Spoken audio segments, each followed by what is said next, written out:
नमस्कार, मैं हूं सौरभ शर्मा। क्या हिंदुस्तान के लिए मोदी ही जरूरी हैं? अगर हां तो ऐसा क्यों? पूरा देश यह सवाल इसलिए पूछ रहा है क्योंकि आज फ्रांस से बहुत ही डिस्टर्ब करने वाली तस्वीरें आई। कट्टरपंथियों की फौज ने एक तरह से पूरे फ्रांस को हाईजैक कर लिया। जगह जगह आग लगा दी गई। सालों पुरानी ऐतिहासिक लाइब्रेरी को फूंक डाला गया।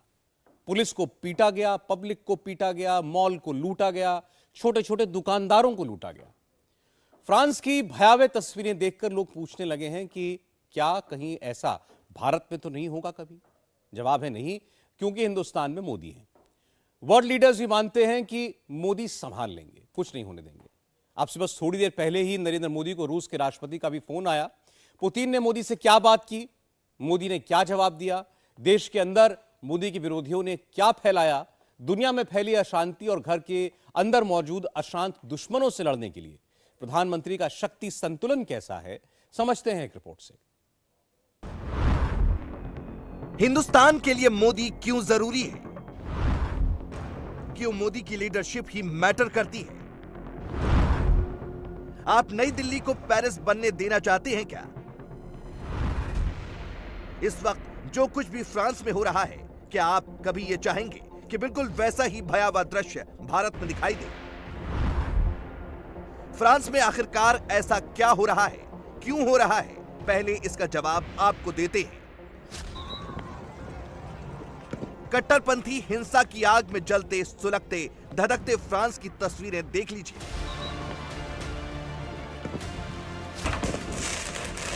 सड़कों पर युद्ध जैसे हालात, सिचुएशन आउट ऑफ कंट्रोल। तस्वीरें आपके सामने हैं।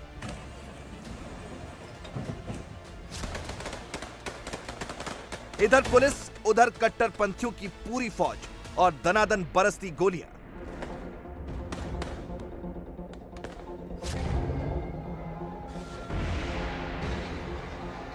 कट्टरपंथियों के रास्ते में जो आया उस पर गाड़ी चढ़ा दी, सब तबाह कर दिया।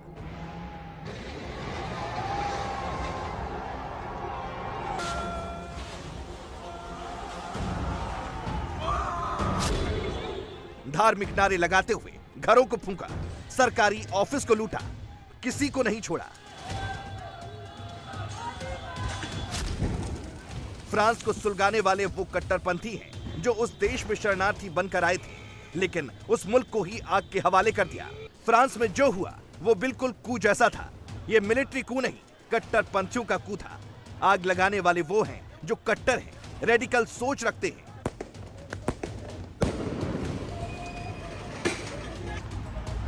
बवाल की शुरुआत उस वक्त हुई जब मंगलवार सुबह फ्रांस की पुलिस ने 17 साल के एक अल्जीरियन मुस्लिम युवक को रोका। वो पोलैंड के नंबर की कार में था। पुलिस ने रोकने की कोशिश की, वो नहीं रुका। इसके बाद पुलिस ने उस पर गोली चला दी। वो युवक वहीं मारा गया। जैसे ही ये वीडियो वायरल हुआ, कट्टरपंथियों ने पूरे फ्रांस को हिला डाला, जला डाला। जो चीज जहां दिखी उसे फूंक डाला।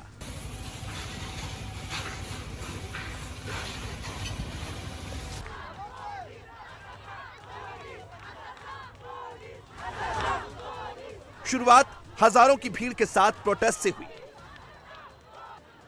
और शुक्रवार आते आते ताबड़तोड़ गोलियां चलने लगी।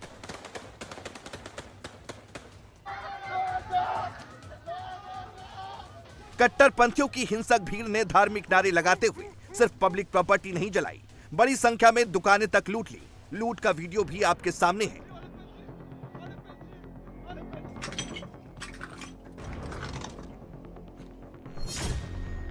फ्रांस की कुल आबादी में 9% मुस्लिम है, जो कि यूरोपियन देशों में सबसे ज्यादा हैं, और इनमें से ज्यादातर अफ्रीकन मुस्लिम शरणार्थी हैं, जिन्हें फ्रांस ने अपने देश में शरण दे रखी है। यह सिर्फ एक फ्रांस की बात नहीं है, पूरे यूरोप में कट्टर सोच रखने वालों की एंट्री हो चुकी है। ये तस्वीरें स्वीडन की बताई जा रही हैं। शरिया कानून को फॉलो करने वाली 7,000 लोगों की भीड़ ने बकरीद वाले दिन स्वीडन के गॉथेनबर्ग के सबसे बड़े और सबसे पुराने पार्क पर कब्जा कर लिया। अब आप सोचेंगे कि यूरोपियन देश कट्टरपंथियों से निपट क्यों नहीं पा रहे? प्रॉब्लम सबको सामने से दिख रही है, मगर कोई सॉल्यूशन की बात क्यों नहीं कर रहा? कुछ लोग मोदी के खिलाफ पूर्वाग्रह से पीड़ित होकर एजेंडा चलाने वाले मैगजीन भी ये लिखने लगते हैं कि दुनिया के सबसे पॉपुलर लीडर मोदी ही है। यही इकोनॉमिस्ट 4 साल पहले मोदी पर कुछ और लिख रहा था, मगर आज इसकी हेडलाइन पढ़िए, मोदी एक सफल पीएम इसलिए है क्योंकि उनके साथ गुड लक है, वो पॉलिटिकली ब्रिलियंट है और जरूरत पड़ने पर रफ और टफ भी है। नेशनल और इंटरनेशनल लेवल पर मोदी की यह छवि अलग अलग सर्वे में भी साफ साफ दिखती है। ऐसे ही एक सर्वे में हर 5 में से 3 भारतीयों का मानना है कि प्रधानमंत्री नरेंद्र मोदी पिछले 9 सालों में भारत को अपने अमेरिका दौरे और जब एक वैश्विक नेता के तौर पर प्रधानमंत्री देश के भीतर अपने लोगों के बीच जाते हैं तो ये कहने से नहीं हिचकिचाते कि ये 24 से पहले वाला भारत नहीं है, ये आज का भारत है। और जब आज का इंडिया बोलता है तो पूरी दुनिया कान लगाकर सुनती है, समझती है। अभी कुछ दिन पहले ही मैं अमेरिका की यात्रा से लौटा हूं। आप सबने देखा होगा आज भारत का सम्मान कितना बढ़ा है, गौरव कितना बढ़ा है। क्या कारण है? क्या कारण है आज भारत का इतना गौरव बढ़ा है? उत्तर वही है क्योंकि भारत की क्षमता बढ़ी है, भारत के युवाओं पर विश्व का भरोसा बढ़ा है। सबसे बड़ी गाइडिंग फोर्स कौन सी काम कर रही है? ये गाइडिंग फोर्स है, पूरे इकोसिस्टम को काम पर लगा दिया जाता है। राहुल के लिए प्यार, मोदी के लिए पीआर वाला नैरेटिव घुमाया जाता है। बीजेपी आरोप लगाती है कि मोहब्बत बांटने के नाम पर राहुल पूरे लाव लश्कर और कैमरे के साथ पॉलिटिकल टूर करने मणिपुर पहुंचे हैं। इरादा दुख दर्द बांटना नहीं, लाइमलाइट में रहने का है। और इधर है असली निशाना तो नरेंद्र मोदी ही है। विरोधियों के टारगेट पर 2024 ही है, पीएम पद की कुर्सी ही है। जबकि दूसरी तरफ मोदी जब युवाओं के बीच पहुंचते हैं तो कोई पॉलिटिकल बात नहीं करते। इंडिया कहां पहुंच गया है और कहां तक पहुंच सकता है ये समझाते हैं और हल्के फुल्के अंदाज में देश के भविष्य को उनका रोल बताते हैं। आप लोग पूरी तरह मत बदल जाइएगा। कुछ बातें वैसी ही छोड़ दीजिएगा भाई। नॉर्थ कैंपस में पटेल चेस्ट की चाय, नूडल,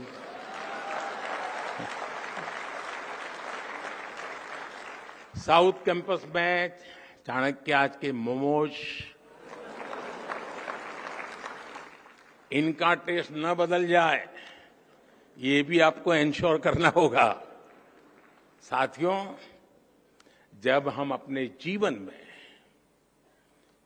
कोई लक्ष्य तय करते हैं तो उसके लिए पहले हमें अपने मन मस्तिष्क को तैयार करना होता है। एक राष्ट्र के मन मस्तिष्क को तैयार करने की ये जिम्मेदारी उसके एजुकेशन इंस्टीट्यूट को निभानी होती है। हमारी नई जनरेशन फ्यूचर रेडी हो, वो चैलेंजेस को एक्सेप्ट करने और फेस करने का टेम्परामेंट रखती हो। ये शिक्षा संस्थान के विजन और मिशन से ही संभव होता है। कैंपस में आने का आनंद भी तभी होता है जब आप कलीग के साथ आए, दो दोस्त चल दिए गप्पे मारते हुए, दुनिया जहान की बातें करेंगे, इजराइल से लेकर के मून तक कुछ छोड़ेंगे नहीं। कौन सी फिल्म देखी, ओटीटी पर वो सीरीज अच्छी है, वो वाली रील देखी या नहीं देखी, यानी बातों का अथाह समंदर होता है। आज आपकी ही तरह दिल्ली मेट्रो से अपने युवा दोस्तों से गपशप करते करते यहां पहुंचा हूं। यंग वोटर्स ही 24 में सबसे बड़े फैक्टर होंगे। मोदी ये बात समझ चुके हैं, उसी दिशा में काम कर रहे हैं। लेकिन विरोधी तो अभी भी मोदी के ही पीछे पड़े हैं। ट्विटर पर ट्वीट ही खेल रहे हैं। रही बात मोदी की तो देख लीजिए और सुन लीजिए भारत के प्रधानमंत्री देश के युवाओं से क्या कह रहे हैं, कैसे इंटरेक्ट कर रहे हैं। अच्छा दोस्तों, बताइए कुछ आप क्या कहना चाहेंगे? परीक्षा पे चर्चा भी है, मतलब देख लेगा आपको सब कॉलेज में आके वर्षा पर चर्चा का फायदा लिया है। सर कैसे स्ट्रेस से डील कर लेते हैं? स्ट्रेस से अपने ऐसे डील कर लेते हैं? ऐसा है कि अगर आप किसी चीज से बहुत अटैच हो जाते हैं तब तनाव की शुरुआत होती है, लेकिन आप डिटैच रहते हैं और एक कर्तव्य भाव से काम करते हैं तो तनाव की गुंजाइश बहुत कम हो जाती है। नहीं होता ऐसा नहीं, कम हो जाती है और इसलिए कोशिश करनी चाहिए। डिटैचमेंट कैसे आए स्वभाव में बड़ा कठिन काम है, लेकिन और वो आपको संतुलित रखता है। सर विश्व में जो बढ़ता आपका वर्चस्व है सर, उसके पीछे क्या राज है? उसका कारण आप लोग हैं। धन्यवाद। इस देश के लोगों का विश्वास हो गया है कि भारत के युवाओं के पास टैलेंट है और वो दुनिया के काम आ सकती है, विश्वास बन गया है। आप मूल कहाँ से हैं? सर मैं रांची झारखंड। झारखंड से। आपने झारखंड के बाहर कोई दोस्त बनाए यहाँ? जी बहुत सारे बनाए। किस राज्य के? सर यूपी के हैं और मैं जिस कॉलेज में हूँ वो बालाजी मंदिर चलाती है, तो वहाँ पे बहुत सारे मेरे तेलुगु दोस्त भी बने और एक साउथ अफ्रीका का भी है। जी। हिंदुस्तान की सियासत में पिछले 24 घंटों से एक शब्द की बहुत चर्चा है, गुगली। सबसे पहले शरद पवार ने गुगली फेंकी, फिर फडणवीस ने गुगली फेंकी, राहुल गांधी से लेकर ममता बनर्जी और नीतीश कुमार तक हर नेता गुगली ही फेंक रहा है। एक गुगली मायावती ने भी चली। विरोधी दलों के नेता एक ही बैट्समैन का विकेट लेना चाहते हैं, वो है नरेंद्र मोदी। मोदी पिछले 9 साल से क्रीज पर जमे हुए हैं, खुलकर खेल रहे हैं, मगर विरोधियों को 24 में पिच टर्न होती हुई दिख रही है। क्या सियासत के टर्निंग पिच पर मोदी बीट होंगे या उनका स्ट्राइक रेट और बढ़ेगा? पिच रिपोर्ट के साथ पूरी पॉलिटिकल कमेंट्री इस रिपोर्ट में। प्रधानमंत्री आवास योजना का फ्लैट बना तो किसको मिला? अलमा बेगम को मिला, रानी खान को मिला, अंजुम परवीन को मिला, शकील अब्बास को मिला, जाहिरा फातिमा को मिला। प्रयागराज के लूकरगंज में उत्तर प्रदेश के मुख्यमंत्री योगी आदित्यनाथ ने 76 लाभार्थियों को फ्लैट की चाबी दी। जिस जमीन पर यह घर बने हैं वो जमीन माफिया अतीक अहमद के कब्जे में थी। योगी ने कब्जे की जमीन खाली कराई, माफिया को बेदखल किया और 1.5 साल के अंदर अंदर वहां गरीबों के लिए घर बनवा दिए। क्या नाम है आपका? रानी खान। इससे पहले आप कैसे रहती थी, कहाँ रहती थी? रहते थे हम। अब आपको फ्लैट मिला है, कितनी मन में आज खुशी है? चाबी देने मुख्यमंत्री योगी आदित्यनाथ खुद आ रहे हैं। मेरा सपना था एक घर का, आज वो पूरा हो गया। सीएम योगी के लिए, पीएम मोदी के लिए कुछ कहना चाहेंगी? अगर वो इस साल हैं तब ये मुमकिन हो पाया, शायद मेरा कभी मकान नहीं हो पाता। आपको पता है कि ये जमीन पहले माफिया अतीक अहमद की हुआ करती थी, सरकार ने जमीन लिया। मतलब नहीं, इससे मुझे कोई मतलब नहीं। जमीन किसकी है, मुझे घर मिला और योगी जी ने दिया, बस काफी है। क्या नाम है आपका? अंजुम परवीन। कितना किराया पहले जाता था आपका? किराया यहाँ रहते थे, वहाँ 4,000 देते थे। अब वो पैसा बचेगा? पैसा बचेगा। योगी जी, मोदी जी ने फ्लैट्स बनाए हैं, इस फ्लैट को पाकर के आप लोग खुश हैं? बहुत खुश हैं हम, बहुत खुश हैं। यानी हम कभी सोचा नहीं था कि हमें इतना अच्छा घर मिलेगा। यानी हम बहुत उनका शुक्रगुजार हैं, बहुत शुक्रिया करते हैं कि हम लोग गरीब के लिए वो घर बनाए। यानी बहुत खुश हम हैं। योगी जी, मोदी जी के लिए कुछ कहना चाहेंगी? हाँ हाँ, वो तो यानी हम लोग के लिए बहुत अच्छा काम कर रहे हैं। वो तो बहुत अच्छे हैं, वो योगी जी मोदी जी बहुत अच्छे हैं। जैसे सबको एक जैसे समझ रहे हैं, सबको दे रहे हैं। पक्की छत वाला घर मिल गया, डबल बेडरूम वाले घर की चाबी मिल गई। अब ये वोट किसे करेंगे? 24 का चुनाव होगा तो अलमा बेगम, रानी खान, अंजुम परवीन, शकील अब्बास और जाहिरा फातिमा का परिवार किसके नाम पर बटन दबाएगा? बहुत संतुष्ट हैं और बहुत अच्छी व्यवस्था दिया है योगी जी ने, और इसमें कोई शक नहीं। उनके एहसान का बहुत बहुत आभारी हूँ। और मैं उनसे विनती यही करूँगा कि हमेशा हमेशा जब तक वो रहें सीट पे, तब तक ऐसी गरीबों को देते ही रहें। और जो हम लोग की परेशानियां थी और जो हम लोग की छत नहीं थी, ये योगी जी ने दिया, उनके लिए बहुत बहुत आभारी हूँ। मेरी मम्मी का सपना था, मम्मी नहीं है, मेरी मम्मी का सपना मेरे उन्होंने पूरा किया है, तो मैं उनका तहे दिल से मैं जितना भी शुक्रिया अदा करूँ कम है, नहीं कर सकती। संतुष्टिकरण का ये पक्का वाला फॉर्मूला है, संतुष्टिकरण का ये प्रत्यक्ष मॉडल है। इसके लाभार्थी पसमानदा मुसलमान को यूसीसी और 3 तलाक कानून के नाम पर भड़काया नहीं जा सकता। चुनाव की तैयारी करने का एक प्रोसेस ये है, दूसरा प्रोसेस महाराष्ट्र में चल रहा है,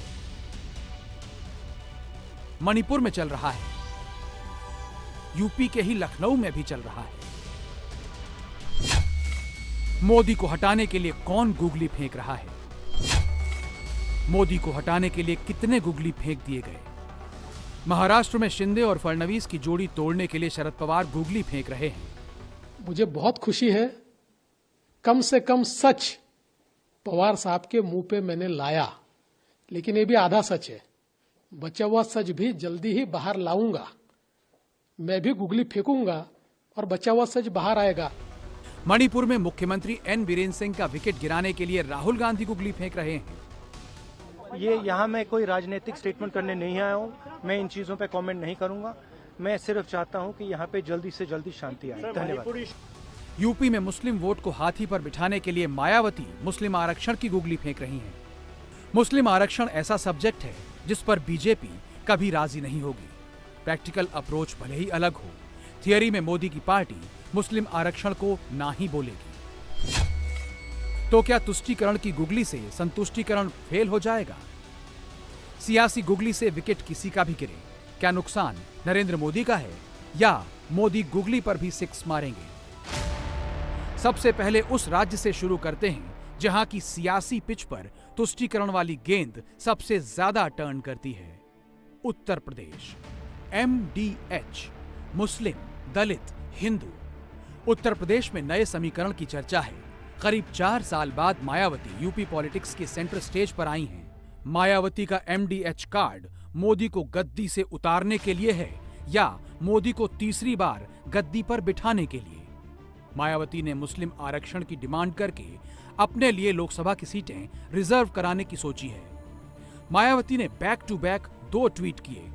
पहले ट्वीट में नरेंद्र मोदी की तारीफ की, दूसरे ट्वीट में मायावती ने मुस्लिम आरक्षण की डिमांड कर दी। 20% मुस्लिम वोट यूपी में सबके टारगेट पर है। मायावती, अखिलेश, राहुल गांधी और असदुद्दीन ओवैसी उत्तर प्रदेश में मुस्लिम वोट के 4 पुराने दावेदार हैं। मुस्लिम वोट पर एक दावा नरेंद्र मोदी का भी है। मुस्लिम वोट का मैग्नेट लगाकर मोदी मुस्लिम समुदाय के सबसे बड़े चंक को अपनी तरफ खींचने की कोशिश कर रहे हैं। प्रयागराज का सैंपल आपने देखा। डायरेक्ट बेनिफिट का यह मैग्नेट बहुत शक्तिशाली है। 80% यानी 100 में से 80 मुसलमान मोदी के टारगेट पर हैं। 22 के यूपी चुनाव में योगी आदित्यनाथ ने 80-20 का एक फॉर्मूला दिया था। मोदी का 80% वाला फॉर्मूला थोड़ा अलग है। जो पसमानदा मुसलमान है उन्हें आज भी बराबरी का हक नहीं मिलता। उन्हें नीचा और अछूत समझा जाता है। इसी समाज में मैं मुसलमान समाज की बात कर रहा हूं। मुसलमान भाइयों में जो हमारे पसमानदा भाई बहन हैं, जो पिछड़े हुए हैं, मैं उनकी बात करता हूं। ये सब इतने पिछड़े रहे हैं, इनके साथ इतना भेदभाव हुआ है। भाइयों बहनों, इस भेदभाव का नुकसान उनकी कई पीढ़ियों को भुगतना पड़ा। लेकिन भाजपा देश के हर नागरिक के लिए सबका साथ सबका विकास की भावना से काम कर रही है। मोदी ने मुस्लिम कौम के उस तबके को एड्रेस किया है जिसकी चर्चा मोदी से पहले किसी भी पार्टी ने नहीं की। शेख, सैयद, खान और पठान को टिकट दे देने से, उन्हें विधानसभा और लोकसभा में पहुंचा देने से मुस्लिम तबके के सबसे बड़े हिस्से का भला नहीं हो सकता। इस सच को मोदी ने पकड़ा है। मुस्लिम समाज की हकीकत ये नहीं है। हकीकत ये है कि मुसलमान भी जातियों में बटे हैं और ये बंटवारा ऊपर से नीचे तक है। 17 करोड़ की आबादी वाला भारतीय सुन्नी मुसलमान मोटे तौर पर 3 जातीय समूहों में बटा है: अशराफ, अजलाफ और अरजाल।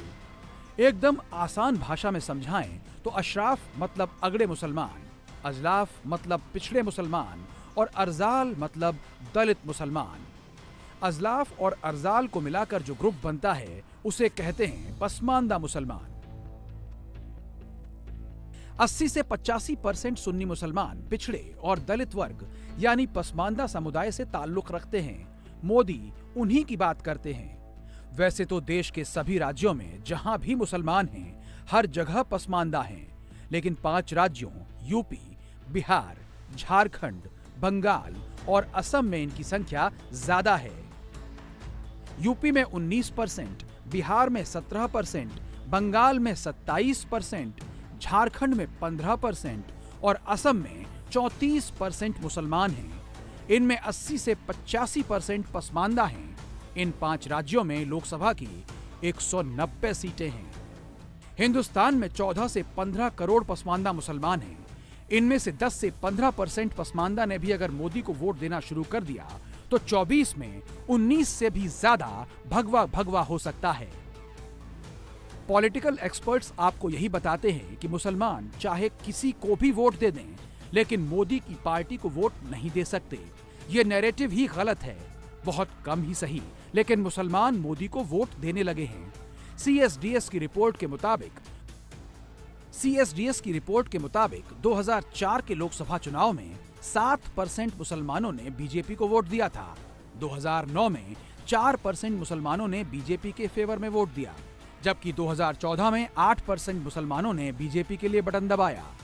2019 के लोकसभा चुनाव में भी 8% मुसलमान वोट बीजेपी को मिले। 2004 में अटल बिहारी वाजपेयी बीजेपी के नेता थे। 2009 में लालकृष्ण आडवाणी के हाथ में कमान थी। 2014 से नरेंद्र मोदी के नाम पर बीजेपी को वोट पड़ते हैं, यानी वाजपेयी और आडवाणी के समय से भी ज्यादा मुसलमान आज मोदी की पार्टी को वोट देते हैं। आबादी के हिसाब से सबसे ज्यादा पसमानदा मुसलमान यूपी में हैं। इसीलिए मायावती ने पसमानदा को आरक्षण देने की गुगली फेंकी। मायावती ने केवल ट्वीट नहीं किया है, बहुजन समाज पार्टी की सुप्रीमो ने 24 के चुनाव के लिए कैंडिडेट ढूंढना भी शुरू कर दिया है। बीएसपी के मैक्सिमम कैंडिडेट 2 तबकों से होंगे, मुसलमान और दलित। मायावती इसके साथ हिंदू वोट जोड़ेंगी। मायावती ने बीएसपी के नेताओं को निर्देश दिया है कि एक एक सीट के स्थानीय समीकरण को ध्यान में रखकर कैंडिडेट चुने जाएं।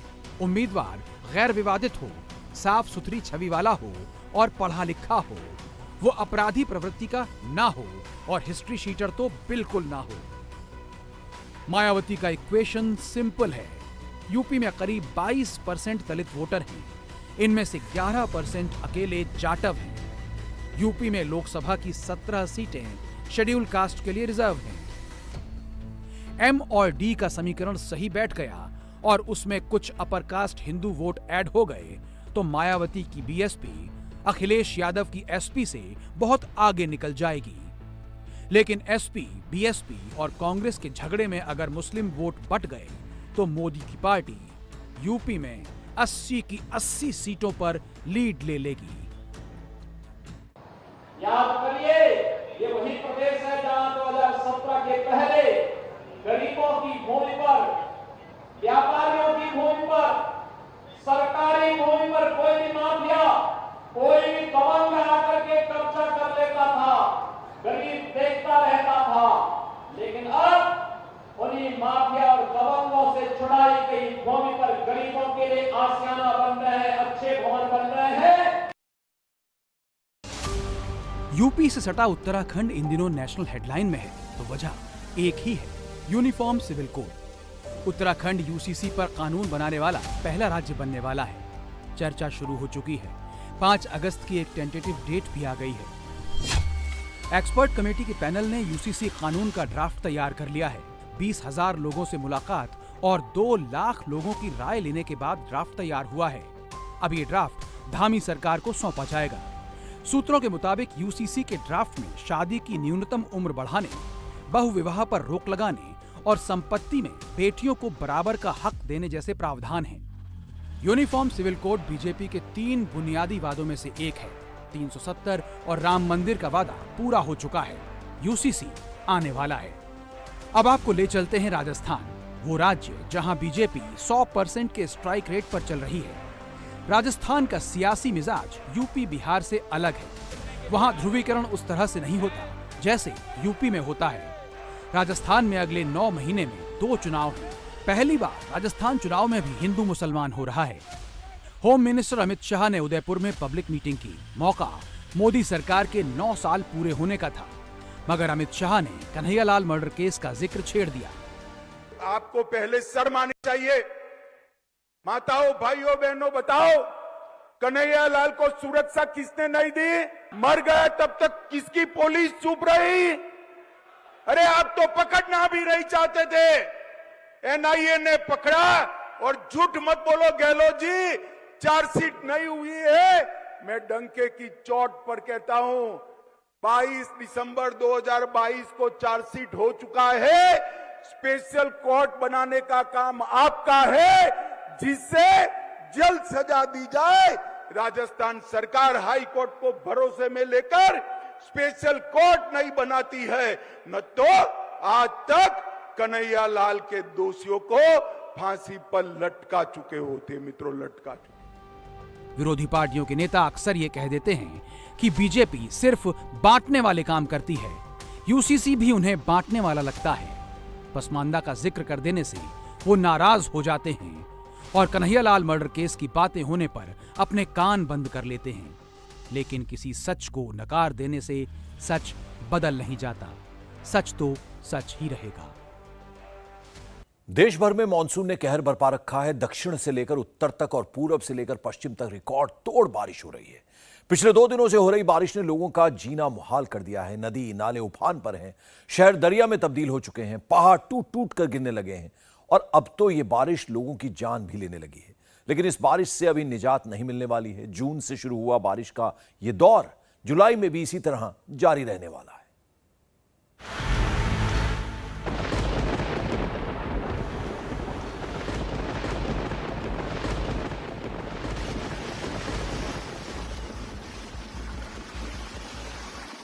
आसमान से बरस रही आफत, हर तरफ तबाही का मंजर, जिंदगी की रफ्तार पर लगा ब्रेक, तो कहीं लोगों की जान पर आ बनी। मौसम की मार ने इस वक्त हाहाकार मचा रखा है। क्या गुजरात, क्या महाराष्ट्र, क्या असम और क्या मध्य प्रदेश, ऐसे ही 19 राज्यों में बारिश ने कोहराम मचा दिया है। आसमानी आफत के चलते कई राज्यों में जनजीवन ठप हो गया है। बारिश और सैलाब के चलते माया नगरी मुंबई की रफ्तार भी थम गई। अंधेरी, कुर्ला, बोरीवली समेत कई इलाकों में पानी भरा है। सड़कों पर गाड़ियां दौड़ने की बजाय रेंगती नजर आ रही हैं और आवाजाही पूरी तरह से ठप है। लगातार बरसात हो रही है और जिसका नतीजा आप देख सकते हैं। मैं मुंबई के कुर्ला स्थित एलबीएस रोड पर हूं और यहां पर बरसात के चलते जल जमाव हो चुका है। आप देखिए कि किस तरह से पानी भरने की वजह से गाड़ियों को आने जाने में दिक्कतें हो रही हैं। गाड़ियां स्लो मूव कर रही हैं क्योंकि ये पानी का स्तर इतना है कि इंजन में भी पानी जा सकता है। इसी वजह से जो वाहन चालक हैं बड़ी ही संभाल के गाड़ियां चला रहे हैं। आप विजुअल्स में देखिए, बस भी आपको दिखाई दे रही है कि कैसे उसके पहियों से पानी कितना ऊपर जा रहा है और जो पानी का स्तर है ऑलमोस्ट बस को टच कर रहा है। इसी वजह से जो लोकल अथॉरिटीज़ हैं उन्होंने भी लोगों से आह्वान किया है कि अगर हो सके तो इस रूट को अवॉइड करें। साथ ही मैं आपको दूसरा रूट दिखाना चाहूँगा। ये जो दूसरा रूट है ये पीक आवर्स होने की वजह से वहाँ पर गाड़ियों की ट्रैफिक आपको ज़्यादा दिखाई दे रही होगी। दरअसल आज ऑफिस आ रहे हैं, छुट्टी नहीं है, ज़्यादा गाड़ियाँ सड़क पर है और बरसात के चलते जो सड़क पर जल जमा हुआ है इसी की वजह से ट्रैफिक स्लो है। जल्दी पानी भर जाता है तुरंत। इधर थोड़ा भी बारिश हो गया तो भी पानी तुरंत भर जाता है। यहाँ पे नाले वेले से पानी निकलता नहीं जल्दी? नहीं, ऐसे ही पानी भरा रहता है जल्दी। हाँ। यहाँ पे आपने लोगों का अनुभव सुना है कि अगर यहाँ थोड़ी सी भी तेज बरसात हो जाए तो इस पूरे इलाके में जल जमाव हो जाता है। बारिश की इस तबाही का सबसे ज्यादा असर महाराष्ट्र से सटे गुजरात में देखने को मिल रहा है। ये तस्वीरें गुजरात के नवसारी की हैं, जहां बारिश और जलभराव के बीच लोगों की जान पर बान आई। अंडरपास में पानी भरा था, जिसे पार करने की कोशिश में एक कार डूब गई। पानी से लबालब इस कार में 4 लोग सवार थे, जिनकी चीख पुकार पर रेस्क्यू ऑपरेशन शुरू किया गया और काफी मशक्कत के बाद फायर ब्रिगेड की मदद से सभी चारों को बाहर निकाला गया। इंडिया टीवी हर वक्त हर जगह डाउनलोड करने के लिए सर्च करें India TV news Google play store या ऐप स्टोर पर।